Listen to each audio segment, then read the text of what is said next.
आज हम अध्याय नंबर 13 भारत में चुनाव प्रक्रिया पढ़ेंगे। कक्षा 8 का अंतिम पाठ है। इससे पहले चैनल को सब्सक्राइब करें और शेयर करें। 15 अगस्त 1947 को ब्रिटिश शासन से मुक्त होकर स्वतंत्र भारत ने लोकतांत्रिक शासन प्रणाली को अपनाया, जिसका अर्थ होता है जनता का जनता के हित में शासन। लोकतंत्र प्रणाली का क्या अर्थ होता है? जनता का जनता के हित में शासन। लोकतंत्र की सर्वमान्य परिभाषा से ही यह स्पष्ट हो जाता है कि इसके साथ चुनाव की प्रक्रिया आवश्यक रूप से जुड़ी हुई है।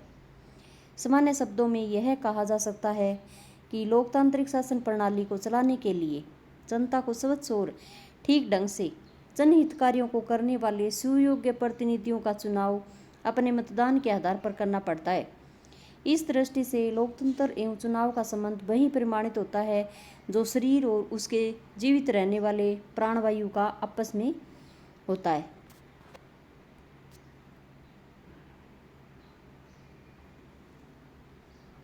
चुनाव लोकतंत्र की आधारशिला है। लोकतंत्र की आधारशिला क्या है? चुनाव, जो नागरिकों को अपने देश के भविष्य को आकार देने की शक्ति प्रदान करती है। वे नागरिकों को अपने नेता चुनने, अप्रत्यक्ष रूप से निर्णय में भाग लेने और सत्ता का शांतिपूर्वक परिवर्तन सुनिश्चित करने में सक्षम बनाते हैं। चुनाव सरकार और उसके नागरिकों के बीच में सार्वजनिक भागीदारी, जागरूकता और विश्वास को बढ़ावा देता है। इस प्रक्रिया के माध्यम से लोकतांत्रिक समाज एक निष्पक्ष, न्यायपूर्ण और समावेशी समाज प्राप्त करने का प्रयास करते हैं। भारत में चुनाव वह प्रक्रिया है जिसके माध्यम से लोग हर स्तर पर अपने जनप्रतिनिधियों का चुनाव करते हैं। ये प्रक्रिया यह सुनिश्चित करके लोकतंत्र को मजबूत बनाए रखती है कि जनप्रतिनिधि जवाबदेह रहें और निर्णय लेने में नागरिकों की सच्ची आवाज बने। 2024 ईस्वी में 96 करोड़ से ज़्यादा पंजीकृत मतदाताओं के साथ भारत में आम चुनाव दुनिया की सबसे बड़ी लोकतांत्रिक गतिविधि है। यह प्रक्रिया अपनी विशाल जनसंख्या के अनुरूप चरणों में आयोजित की जाती है। यह समझने के लिए कि यह लोकतांत्रिक व्यवस्था कैसे काम करती है, आइए भारत में चुनाव प्रक्रिया को चरणबद्ध तरीके से समझें। भारत में चुनाव प्रक्रिया संसद, राज्य विधानसभाओं एवं स्थानीय निकायों जैसे पंचायतों और नगर पालिकाओं अन्य पालिकाओं के चुनाव की देखरेख, निर्देशन और नियंत्रण के लिए एक चुनाव आयोग की स्थापना की गई है। भारत निर्वाचन आयोग (ECI) की स्थापना 25 जनवरी 1950 को हुई थी। अब आपसे पूछे कि भारत निर्वाचन आयोग की स्थापना कब हुई, तो 25 जनवरी 1950 को। 25 जनवरी को राष्ट्रीय मतदाता दिवस के रूप में मनाया जाता है। प्रश्न बनता है कि राष्ट्रीय मतदाता दिवस के रूप में कब बनाया जाता है? राष्ट्रीय मतदाता दिवस कब बनाया जाता है? तो 25 जनवरी को। 18 वर्ष या अधिक आयु के सभी वयस्क संविधान के अनुच्छेद 326 के तहत लोकसभा और राज्य विधानसभाओं और देश के अन्य सभी प्रत्यक्ष चुनाव में मतदान करने के हकदार हैं। भारत में चुनाव प्रक्रिया लंबी है और सभी मानदंडों को पूरा करने में 1 महीने से अधिक का समय लगता है। यह प्रक्रिया चुनाव की अधिसूचना राजपत्र में प्रकाशित होने के साथ शुरू होती है और परिणामों की घोषणा के साथ समाप्त होती है।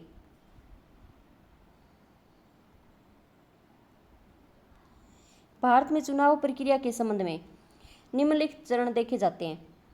6 चरण है। कौन कौन से? चुनाव अधिसूचना, नामांकन प्रस्तुत करना, जांच एवं वापसी, चुनाव प्रचार, मतदान दिवस, मतगणना एवं परिणाम। चुनाव अधिसूचना संबंधित चुनाव के लिए चुनाव प्रक्रिया चुनाव आयोग की सिफारिश पर शुरू होती है। लोकसभा के मामले में भारत के राष्ट्रपति और राज्य विधानसभाओं के मामले में राज्यपाल चुनाव की अधिसूचना राजपत्र में प्रकाशित करता है। लोकसभा के मामले में कौन करता है? भारत का राष्ट्रपति, और राज्य विधानसभाओं के मामले में राज्यपाल। नामांकन प्रस्तुत करना, उम्मीदवार बनने की इच्छा रखने वाले व्यक्ति को निर्धारित प्रपत्र में नामांकन प्रस्तुत करना होगा, जिसमें उसका नाम, उम्र, डाक पता और मतदाता सूची में क्रमांकित होगा। प्रत्येक उम्मीदवार को शपथ या प्रतिज्ञा लेना आवश्यक है। सुरक्षा जमा राशि। नामांकन जमा करते समय प्रत्येक उम्मीदवार को सुरक्षा राशि जमा करनी होगी। नामांकन जमा करते समय प्रत्येक उम्मीदवार को क्या करनी होगी? सुरक्षा राशि जमा करनी होगी। जो प्रत्येक लोकसभा उम्मीदवार को 25,000 रुपये की जमानत राशि जमा करनी होगी, जबकि अनुसूचित जाति SC और अनुसूचित जनजाति ST के उम्मीदवारों को 12,500 रुपये जमा करने होंगे। राज्य विधानसभाओं के लिए उम्मीदवारों को 10,000 रुपये जमा करने होंगे, जबकि अनुसूचित जाति अनुसूचित जनजाति उम्मीदवारों को 5,000 रुपये जमा करने होंगे। जांच एवं वापसी। रिटर्निंग ऑफिसर द्वारा प्राप्त सभी नामांकन पत्रों की जांच चुनाव आयोग द्वारा निर्धारित मानकों एवं दिन पर की जाती है। यह सुनिश्चित करने के लिए किया जाता है कि सभी दस्तावेज पूर्ण रूप से उपयुक्त हैं और आवश्यक सुरक्षा राशि शामिल है। नामांकन पत्रों की जांच के बाद उम्मीदवारों के द्वारा अपना नाम है वो पुनः वापस लेने का दिन अलग दिन होगा। निम्नलिखित में से किसी भी कारण से रिटर्निंग अधिकारी द्वारा नामांकन पत्र खारिज किया जा सकता है। कौन कौन से कारण है?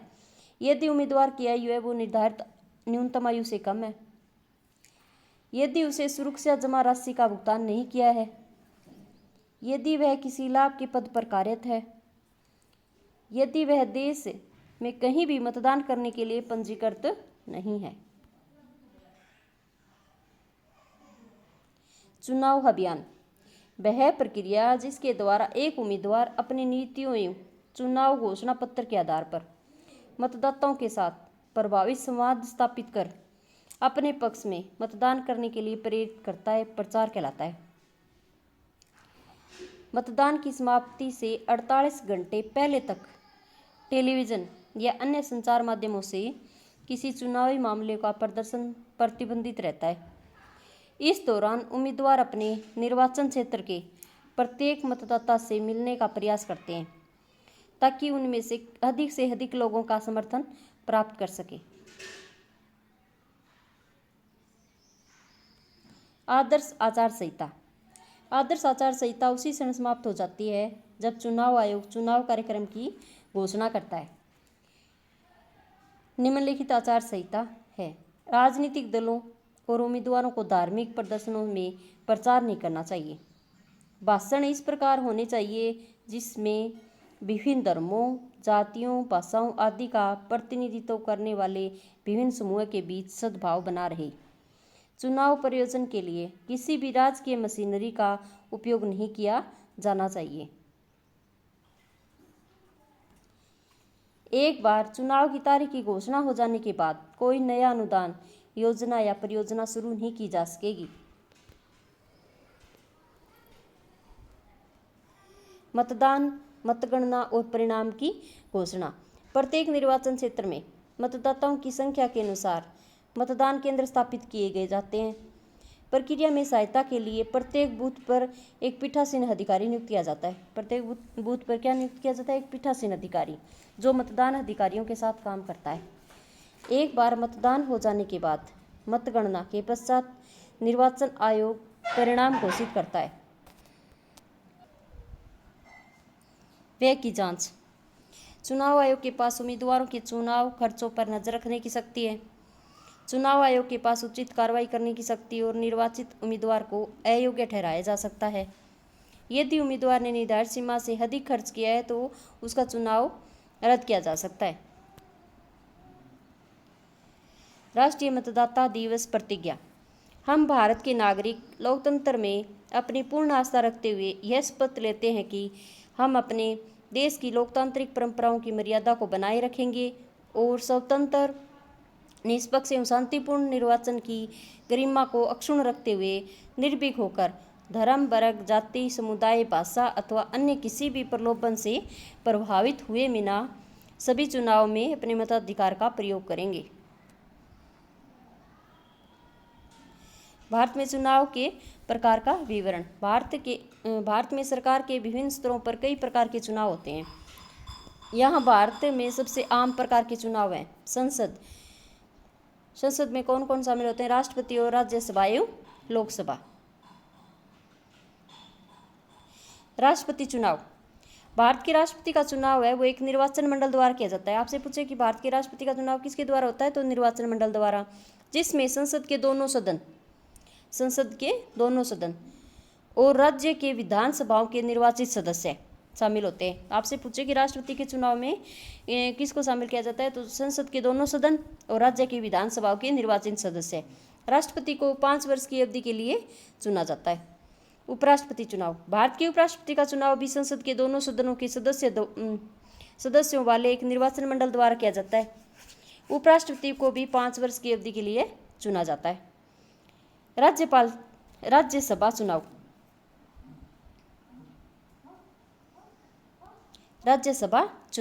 राज्यसभा भारतीय संसद का उच्च एवं स्थायी सदन है। इंपॉर्टेंट प्रश्न बनता है, कई बार परीक्षा में पूछा जाता है कि भारतीय संसद का उच्च एवं स्थायी सदन कौन सा है, तो राज्यसभा। और इसके 1/3 सदस्य का चुनाव हर 2 साल में होता है। यह प्रश्न भी पूछा जाता है कि कौन सी 1/3 सदस्य का चुनाव हर 2 साल में कितने साल में होता है, 2 साल में कराया जाता है। राज्यसभा के सदस्यों का चुनाव राज्य विधानसभाओं के निर्वाचित सदस्यों द्वारा किया जाता है। लोकसभा चुनाव। लोकसभा भारतीय संसद का निम्न सदन है। भारतीय संसद का निम्न सदन लोकसभा। इसके चुनाव हर 5 साल में होते हैं। लोकसभा के चुनाव कितने साल में होते हैं? 5 साल में। लेकिन राज्यसभा में हर 1/3 सदस्यों का चुनाव वो 2 साल में होता है। ये चुनाव संसद सांसदों को चुनने के लिए आयोजित किए जाते हैं, जो लोकसभा में अपने निर्वाचन क्षेत्रों का प्रतिनिधित्व करेंगे। राज्य विधानसभा चुनाव। भारत के प्रत्येक राज्य में एक विधानसभा होती है और इन विधानसभाओं के चुनाव प्रत्येक 5 साल में होते हैं। विधानसभा के सदस्य विधायक अपने संबंधित निर्वाचन क्षेत्रों के लोगों द्वारा चुने जाते हैं। पंचायत चुनाव। पंचायती ग्रामीण भारत में ग्राम स्तर पर स्थानीय स्वशासन निकाय है। पंचायतों के चुनाव भी प्रत्येक 5 साल में होते हैं और पंचायत के सदस्यों का चुनाव उनके संबंधित गांव के लोगों द्वारा किया जाता है। नगर निकाय चुनाव। नगर निकाय शहरी भारत में स्थानीय स्वशासन निकाय है। नगर निकायों के चुनाव प्रत्येक 5 साल में होते हैं। नगर निकायों के सदस्यों का चुनाव उनके संबंधित वार्डों के लोगों द्वारा होता है। पंचायत में गांव के लोगों द्वारा और नगर निकाय में वार्डों के लोगों द्वारा। उपचुनाव। उपयुक्त निकायों में से किसी में रिक्त सीटों को भरने के लिए उपचुनाव आयोजित किए जाते हैं। ये चुनाव आवश्यकता पड़ने पर आयोजित किए जाते हैं और प्रक्रिया नियमित चुनाव के समान ही होती है। राष्ट्रपति, उपराष्ट्रपति, लोकसभा एवं राज्यसभा एवं राज्य विधानसभा का निर्वाचन भारत निर्वाचन आयोग के निर्देशन एवं नियंत्रण में होता है। भारत निर्वाचन आयोग के निर्देशन में किन किन का चुनाव होता है? राष्ट्रपति, उपराष्ट्रपति, लोकसभा, राज्यसभा, राज्य विधानसभाओं का। पंचायत एवं नगर निकाय का निर्वाचन वो राज्य निर्वाचन आयोग के निर्देशन एवं नियंत्रण में होता है। अब पद और निर्वाचन हेतु न्यूनतम आयु। राष्ट्रपति के लिए कितनी न्यूनतम आयु चाहिए? तो 35 वर्ष। उपराष्ट्रपति के लिए भी 35 वर्ष। राज्यसभा सदस्य के लिए 30 वर्ष। राज्यसभा सदस्य के लिए न्यूनतम आयु कितनी है? 30 वर्ष। लोकसभा सदस्यों के लिए 25 वर्ष। विधानसभा सदस्यों के लिए 25 वर्ष। नगर निकाय सदस्य 21 वर्ष और पंचायत सदस्य 21 वर्ष। आगे शब्दावली। आदर्श आचार संहिता नियमों का समूह है जो चुनाव की शुचिता हेतु लागू किए जाते हैं। यह स्वतंत्र एवं निष्पक्ष निर्वाचनों को सुनिश्चित करते हैं। विधायक, विधानसभा के निर्वाचित सदस्य। सांसद, लोकसभा एवं राज्यसभा के निर्वाचित एवं मनोनीत सदस्य। राजपत्र एक आधिकारिक सरकारी प्रशासन है जिसमें सरकारी घोषणाएं, नियम, नियुक्तियां और अन्य कानूनी एवं सार्वजनिक सूचनाएं भी प्रकाशित की जाती है। निर्वाचन आयोग। भारत निर्वाचन आयोग देश में स्वतंत्र, निष्पक्ष और पारदर्शी चुनाव सुनिश्चित करने के लिए जिम्मेदार संवैधानिक संस्था है। आगे अभ्यास प्रश्न। अभ्यास प्रश्नों के जवाब आपको कमेंट में करने हैं। पहला प्रश्न है, भारत निर्वाचन आयोग की स्थापना कब हुई? तो भारत निर्वाचन आयोग की स्थापना कब हुई? 25 जनवरी 1950 को।